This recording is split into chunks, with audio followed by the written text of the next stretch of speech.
There is one investment that Americans treat like a religion, one asset class so deeply woven into the cultural fabric of this country, that questioning it is basically the financial equivalent of saying you hate dogs, build equity, and retire rich.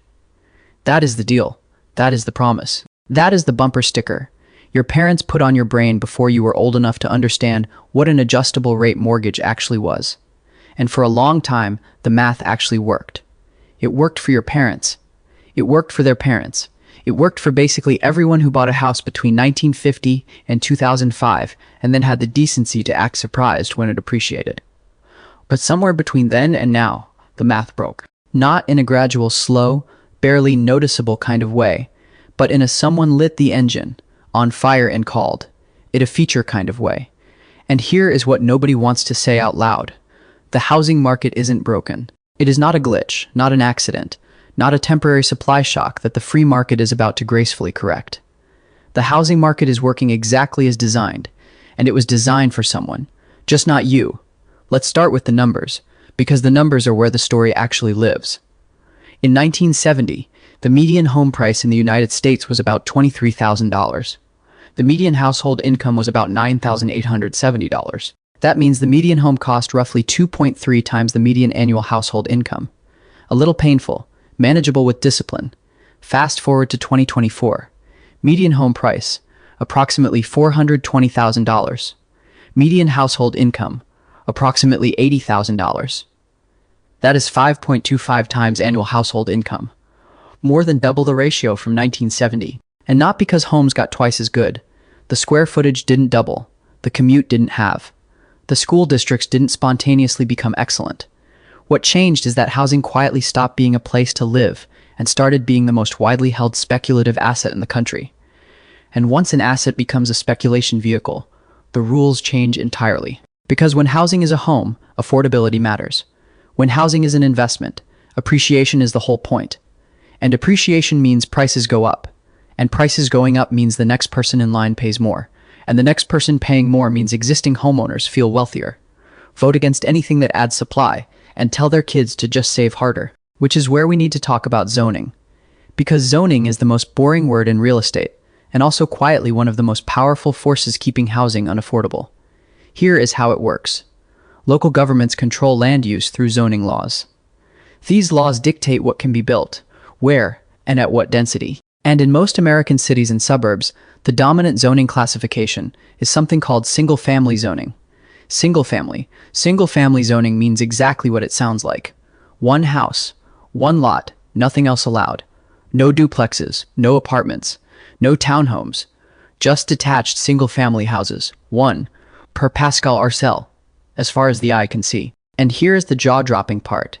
In most major American cities, over 70% of all residential land is zoned exclusively for single-family homes. In cities like San Jose, that number is closer to 94%. Think about what that means. In one of the most densely populated, highest demand, highest wage metro areas on the planet, 94% of the residential land is legally prohibited from being used efficiently. You cannot build a 4-unit apartment building on it. You cannot build a duplex. You cannot build anything except one house, which will cost $1.5 million and be purchased by someone who already owns property somewhere else. Now here is the mechanism that makes this truly insidious. Who controls zoning? Local city councils and planning commissions. Who shows up to local city council meetings at 7 p.m. on a Tuesday? Homeowners. Specifically, older homeowners who already own property. Who doesn't show up? Renters, young people. Anyone who works a second job, anyone with children, anyone whose time is not freed up by the passive appreciation of an asset they already own. The result is a feedback loop, so elegant it would be beautiful if it wasn't actively immiserating an entire generation. Homeowners show up, block new development, supply stays constrained, prices go up, their existing asset appreciates, they feel more secure, they show up again next year, and the cycle continues on a loop forever. This isn't a conspiracy theory. It has a name in academic literature. Economists call them NIMBYs, not in my backyard. And their collective political power over local land use has been one of the dominant forces in American housing economics for 40 years. Now, let's talk about the other player in this story. the one that entered the game around 2012 and quietly changed everything. Meet institutional investors, or as most people know them, the reason there were no starter homes available for sale in Phoenix in 2021. After the 2008 housing crash, home prices collapsed. And while millions of American families were losing their homes to foreclosure, a different class of buyer was circling. Private equity firms, real estate investment trusts, and institutional investors began buying single-family homes in bulk at distressed prices. Invitation Homes, backed by Blackstone, became the largest single-family rental landlord in the country, owning over 80,000 homes. Progress Residential, American Homes for Rent. First Key Homes. These are not landlords in the traditional sense. These are companies with billion-dollar balance sheets, algorithmic pricing models, and Wall Street shareholders whose entire business model depends on rents going up, not down. And here is the gut punch. By some estimates, institutional investors now own somewhere between 3% and 5% of all single-family rental homes in the US. That sounds small until you realize they're not buying everywhere. They're buying in specific high-growth Sunday Belt metros: Atlanta, Phoenix, Tampa, Charlotte, Dallas. In some zip codes in these cities, institutional investors own 15 to 25% of all available single-family rental inventory.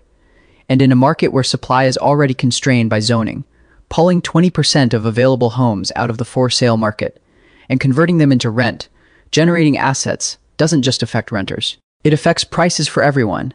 It reduces the supply of homes available for first-time buyers at exactly the price point where first-time buyers were shopping: entry-level homes, starter homes, the $200,000 to $350,000 range that used to be where normal people entered the market. Those homes are now portfolios. Those portfolios have shareholders.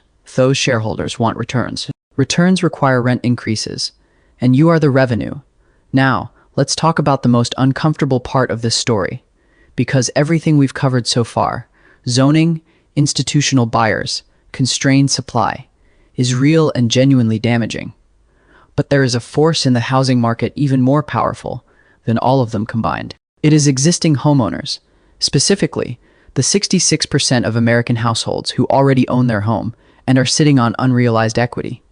The average American homeowner who bought before 2020 has seen their home appreciate by somewhere between 40% and 90%, depending on the market. That is not income.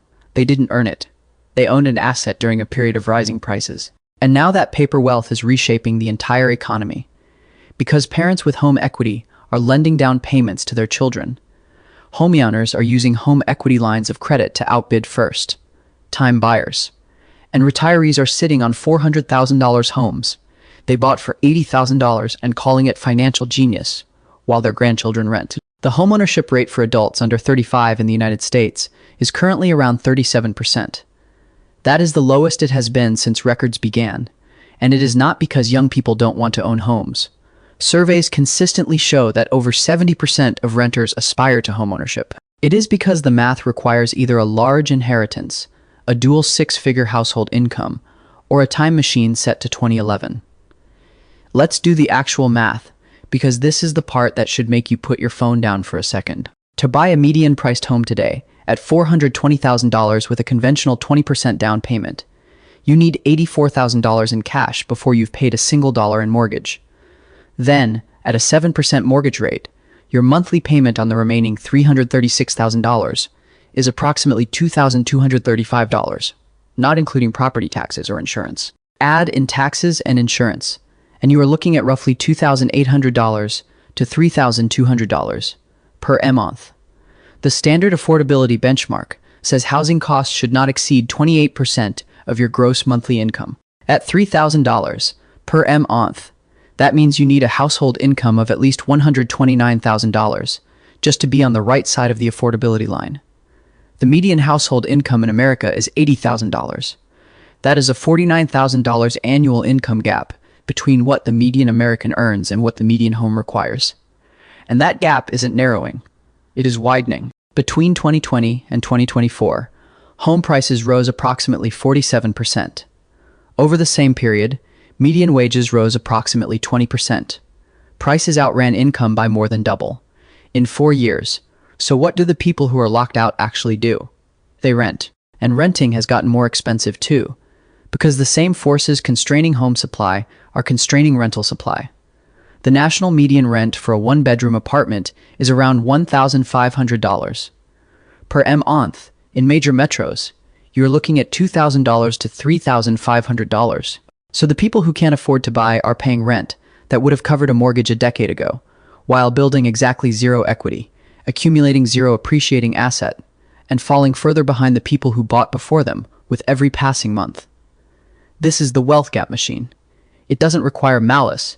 It doesn't require a villain in a top hat. It just requires a system where asset prices rise faster than wages, where owning an asset gets you further ahead than earning income, and where the people who already own the assets have the political power to make sure it stays that way. And the cruelest irony of all is the advice people get. Stop buying coffee, stop eating avocado toast. Just save for a down payment. Save $84,000 on a $60,000 salary while paying $1,800 in rent, repaying student loans, and watching home prices appreciate faster than your savings account can accumulate. That advice isn't wrong. It is just insultingly disconnected from the actual math. Because this isn't a personal finance problem that better budgeting will solve. This is a structural supply problem, a policy problem, a political economy problem, dressed up as a discipline problem and handed back to the individual as if the math just needs a little more willpower to work out. And the most dangerous thing about it is how invisible the mechanism is. Nobody voted to make housing unaffordable. Nobody ran for city council on a platform of destroying intergenerational mobility. It just happened, incrementally, one zoning decision at a time, one institutional purchase at a time, one block development at a time, until one generation found itself priced out of the thing the previous generation used to build the wealth they're now sitting on. So let me hear where you land on this. Do you think the housing market will eventually correct itself and affordability will come back naturally?